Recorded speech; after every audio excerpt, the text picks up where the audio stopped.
and businesses, we will implement harsher sentencing for organized retail theft. No worker in a neighborhood convenience store should have to worry about being robbed by gangs or feeling that no one can intervene and no one will face justice. In addition, we will reverse laws from previous governments that are simply not working. And the first of those is conditional sentences for sexual assault. Right now, someone convicted of sexual assault can be eligible for a conditional sentence, meaning they may be able to serve their sentence at home, in the very community where their victim lives. That is not justice. Our legislation will put an end to this.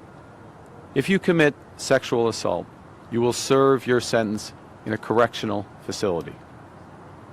La violence sexuelle constitue un crime grave qui a eu des répercussions majeures et profondes sur la vie des victimes.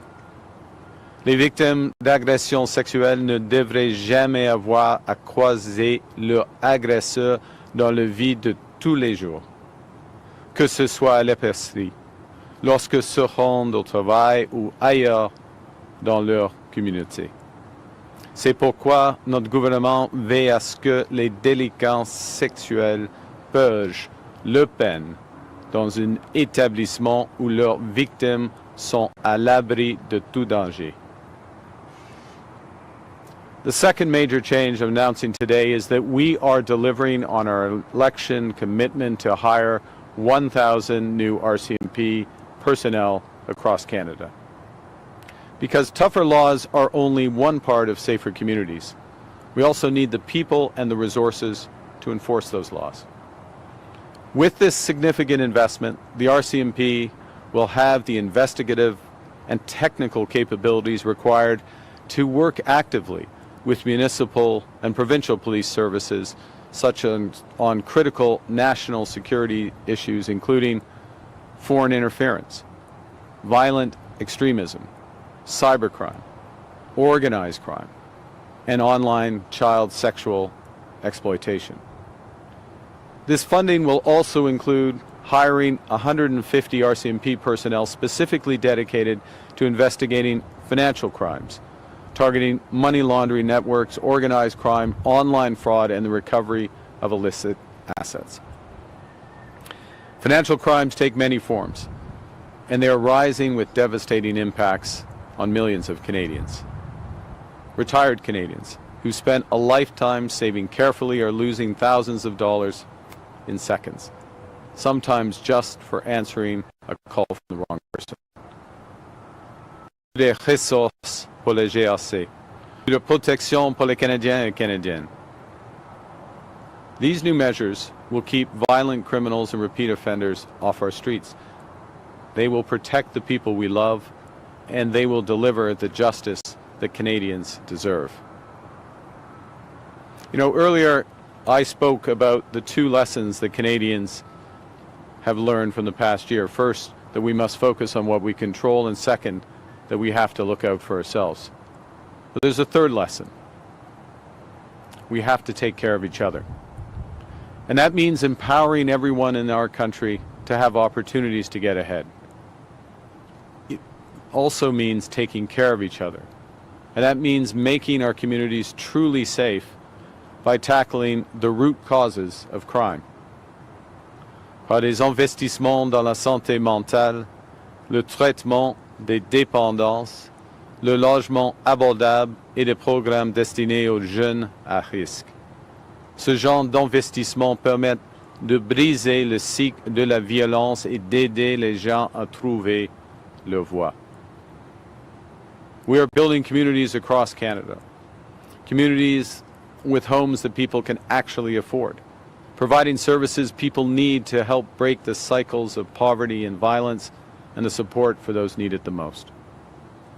Earlier this week, not far from here, we announced the first project within the GTA of our new federal housing entity, Build Canada Homes, in Downsview.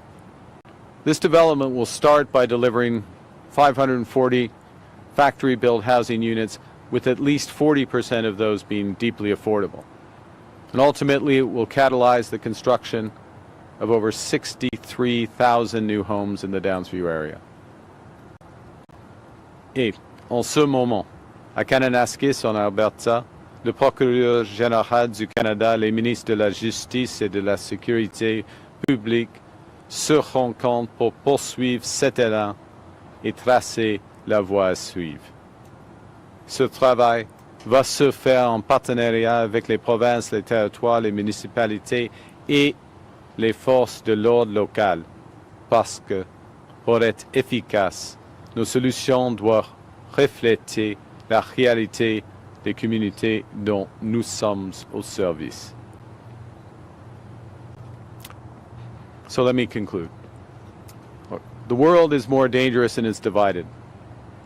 It's changing rapidly. We can't control those forces outside our borders. But in Canada, we decide what happens here. And we're choosing to build stronger communities where Canadians can feel safe in their homes, safe in their neighborhoods, and in control of their futures. We're fixing ineffective policies from the past and building a stronger, safer future with tough new laws, big new resources, and practical solutions. We will bring in tougher sentences for violent and repeat offenders and invest in thousands of frontline officers to combat crime in all of its forms.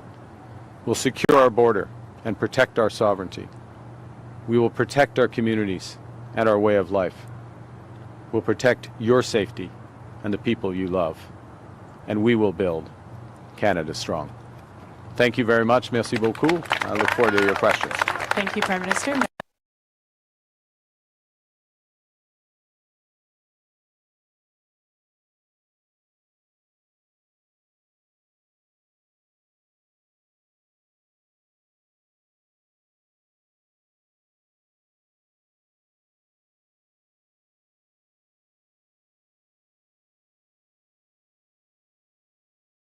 Ont été trop laxistes dans les dernières années?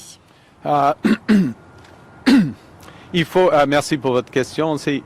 Il faut prendre des leçons sur le terrain, sur les rues, dans nos communautés.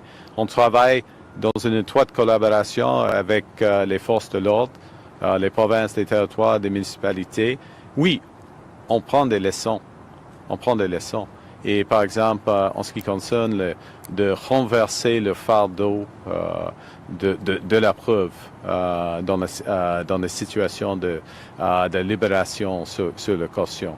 On prend des leçons et on fait des actions difficiles mais nécessaires. Ouais. Prochaine question. Oh, in English.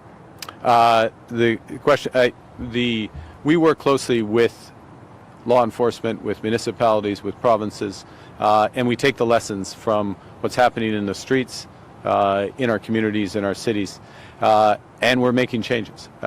So yes, there are things that are being changed from measures that previous governments had put in place, but that's the right thing to protect Canadians, and we will continue to do that. Next question. Les mesures proposées font en sorte que des criminels vont rester plus longtemps en prison et notamment dans des prisons provinciales. Est-ce que ça va venir avec des nouvelles ressources pour aider les provinces à gérer la population carcérale et si oui, lesquelles? Premièrement, il faut travailler dans une étroite collaboration avec les provinces, ça c'est sûr. Il y a des responsabilités des provinces en ce qui concerne les forces policières et de fournir des prisons pour des actes. Mais par exemple, aujourd'hui, j'aurai une réunion avec le Premier ministre de l'Ontario et on va discuter, oui, des réformes que je viens d'annoncer et l'implication pour la province et pour les ressources de province. Merci. Next question, Laura. Good morning, Prime Minister. Laura Stone, Globe and Mail. I want to ask about the case of jailed publisher Jimmy Lai in Hong Kong. You've been remarkably silent on this issue. We've heard from Keir Starmer calling for his release, President Trump calling for his release. Why have we not heard anything from you? And will you be granting him honorary Canadian citizenship or even following through with his application for full Canadian citizenship? Look, we support the freedom of the press, and we would urge the release of Mr. Lai. With respect to citizenship, we have processes to become Canadian citizenship. I'm making the point on humanitarian grounds and our support for, as I say, support for freedom of the press, including in Hong Kong. We first and foremost take responsibility for the citizens of Canada and the residents of Canada. Thank you. Next question. Kevin Gallagher with Global News. Prime Minister, you'll be meeting with Premier Ford later this afternoon. He's already come out and said he'd like to see you hit back, retaliate against new U.S. tariffs. So what's your message to him this afternoon? And does it include a new package of retaliatory action and trade action against the Trump administration? Well, Premier Ford and I are both interested in results for, in my case, for workers and families across Canada. Of course, in his case, for the province of Ontario.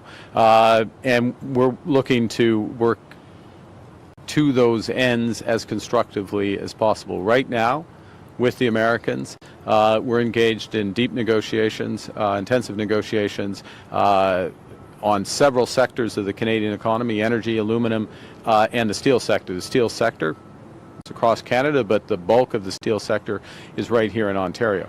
And we want to make progress in those negotiations. I'll be briefing the Premier on the status of those negotiations. We'll also be discussing the auto sector, the forestry sector, other parts of manufacturing, and what will make the biggest difference, not just to those sectors, but to all of Ontario, all of Canada, which is where we end up with the review, following the review of the Canada-US-Mexico trade agreement, which is coming very shortly. So the strategy has to take all of that into account and deliver the results. Now, last point. We start from a position where we have a better deal than any other country in the world with the United States.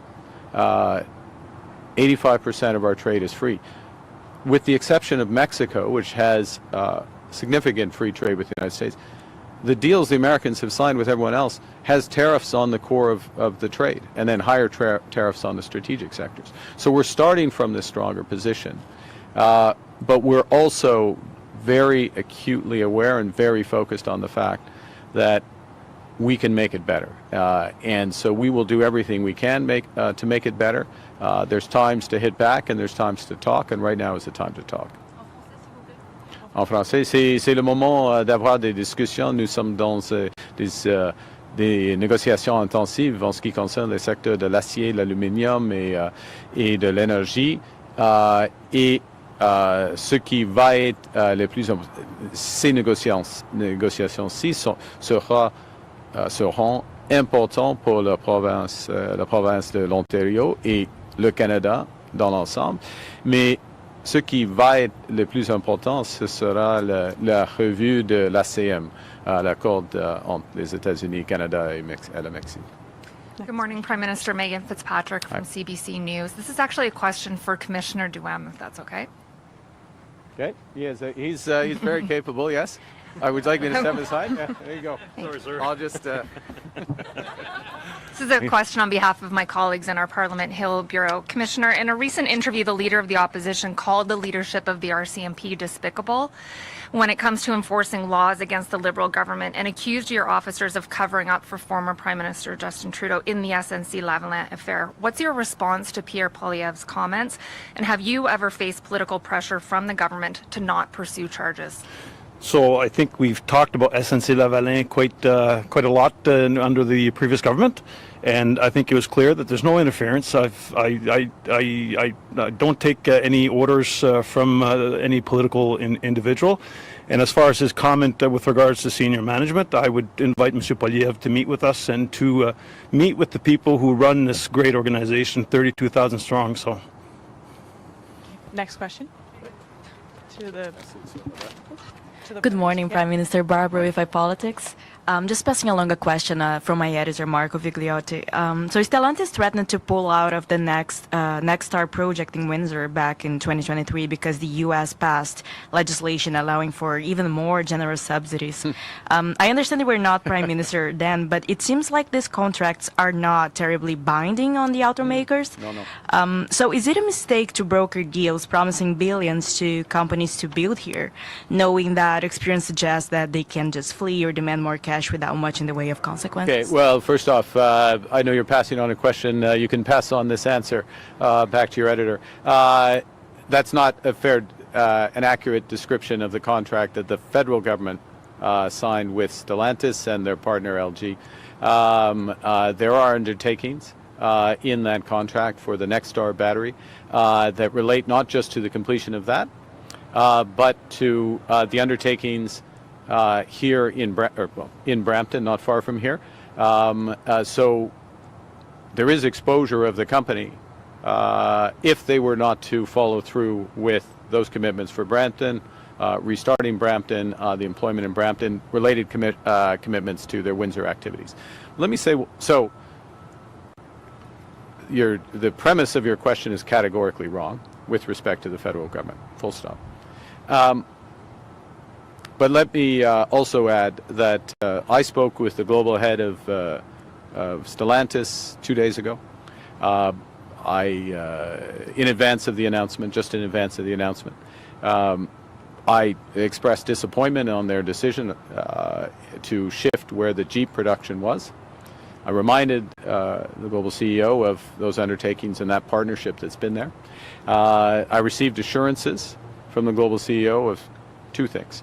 One, that they're looking at different model being produced in Brampton. That decision would be taken in the context of the finalization of the USMCA, to use the American term, CUSMA, to use our term, negotiations, and as well that support would be provided for workers. We're working with them, we're working with Unifor, working with the province to ensure that those workers for Brampton have more than just the opportunity, and they do have the opportunity to move to the additional shift that is being put on at Stellantis' other facility.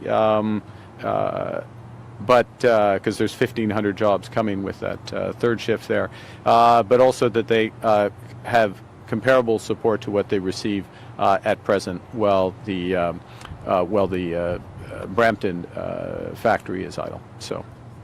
En français, ce qui concerne les engagements de Stellantis dans l'accord du Nexstar sont très clairs et incluent des engagements en ce qui concerne le travail et de redémarrer l'usine à Brampton.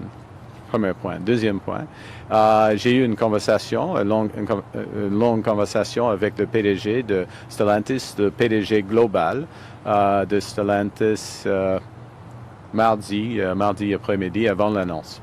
Et il m'a donné des assurances en ce qui concerne les options pour l'usine à Brampton, d'autres options pour l'usine à Brampton. Et nous avons eu une discussion sur le soutien pour les travailleurs à Brampton.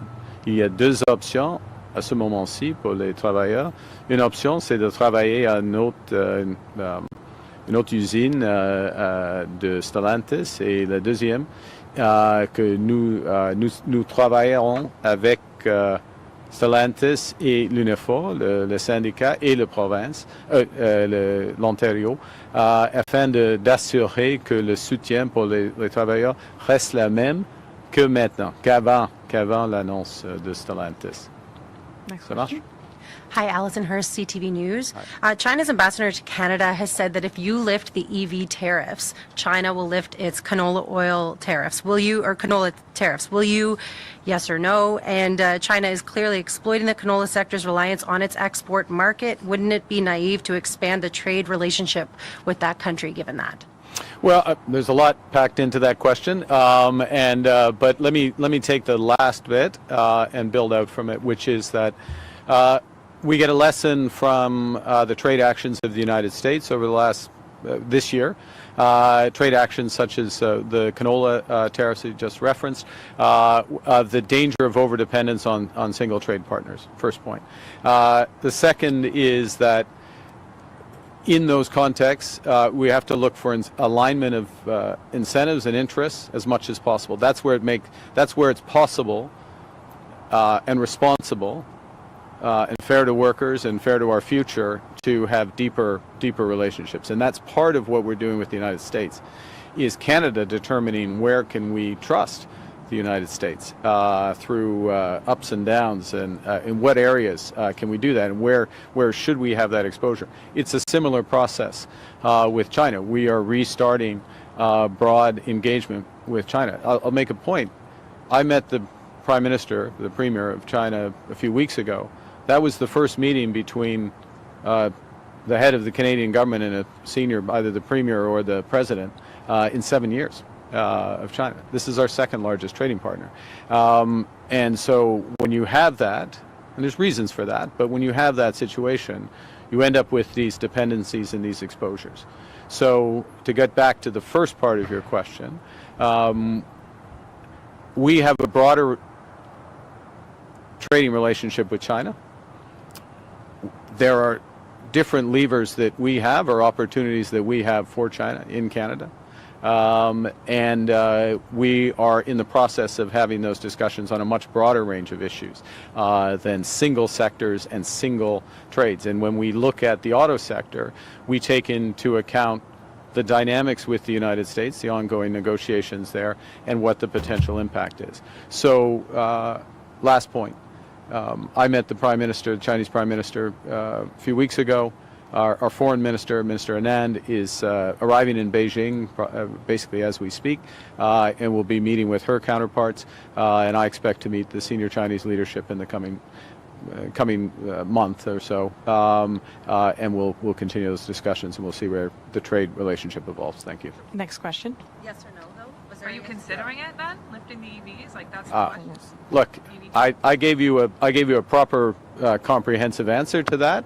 And it's naive to take a relationship that is broader and can broaden and to boil it down to two things that go across.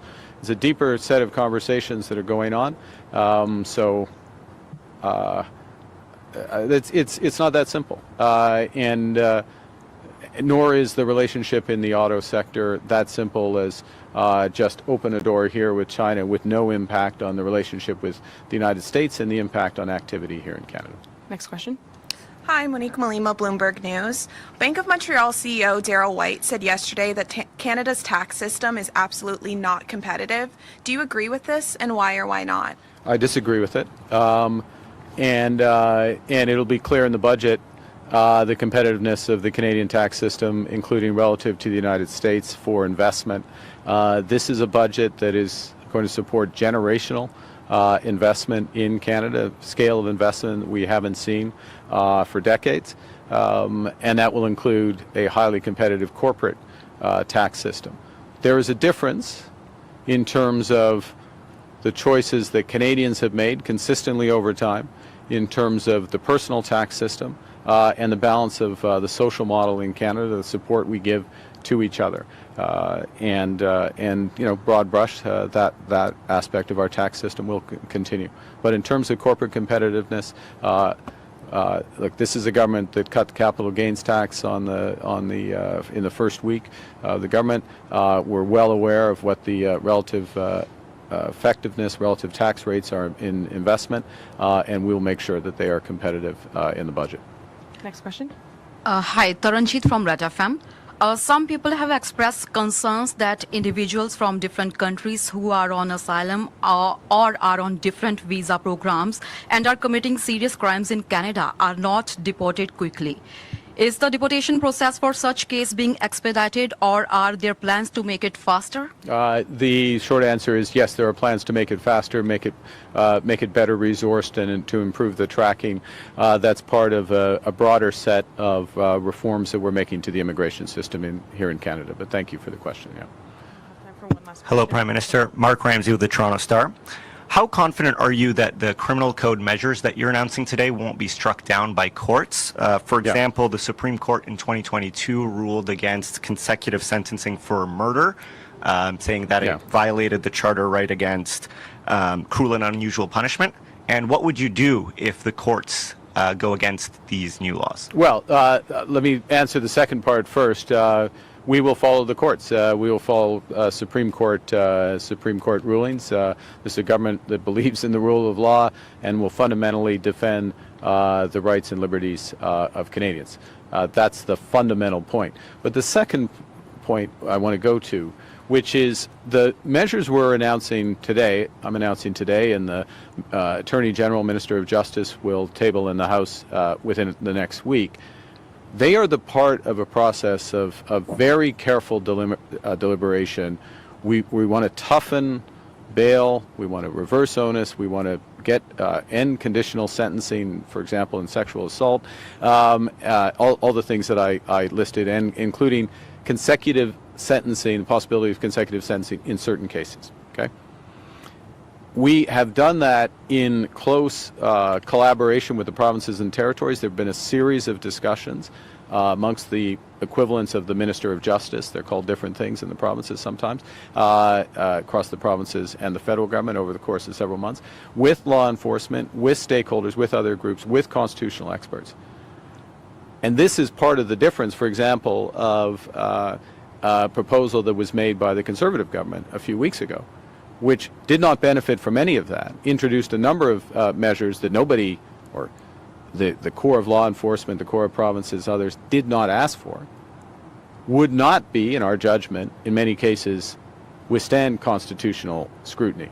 So this is a package that we expect that does what it's supposed to do. It toughens the rules, punishes criminals, it'll help keep us safe, but also is consistent with the charters of rights and freedoms of this country. So we're very confident the package gets the right balance and does what's necessary. But of course, as a fundamental point on anything, not whether it's what I'm announcing today, what we do 6 months, or what had been done previously, if there's a judgment of the Supreme Court that something is illegal, you follow it. You take. I mean, this is Canada. It's a country of the rule of law. Okay. We'll do one last question. We've got 2 minutes. Sorry, we've just got 2 minutes. So we've got to go quickly. Last question. Rhianna Lim with the Canadian Press. What is Canada's plan to increase trade with the Middle East? Thank you. It's. I'm going to take a broad interpretation of that question first, which is that one of the things that has been very apparent is there's a strong interest in countries throughout the Middle East, but particularly in the Gulf, for greater trade and investment in Canada. And these are some of the bigger investors and expertise, for example, in infrastructure investment, so they can be partners for Canada. So there's opportunities there. For example, the Minister of Artificial Intelligence just signed a MOU in the UAE with the Minister of Infrastructure there about inbound investment there. And I'll be traveling to the UAE on the way to the G20. So that's one example. More broadly across the Middle East, we have relationships. They can be deepened further. I would say in the specifics of Middle East with respect to Palestine, our focus is on supporting a peace process which has just begun, a very welcome development, of course, but much needs to be done. And on Thanksgiving, I participated in the Peace Summit, had a series of discussions with partners in the Middle East, so all the regional players in the Middle East, about the role Canada can play alongside our G7 partners to help promote that peace. So peace before trade in the specifics there, but then more broadly in the Middle East, intense interest, and I expect to see substantial increases in activity there. Thank you. This was an inter-press conference. C'est ce qui m'a fait à notre conférence de presse. Thank you.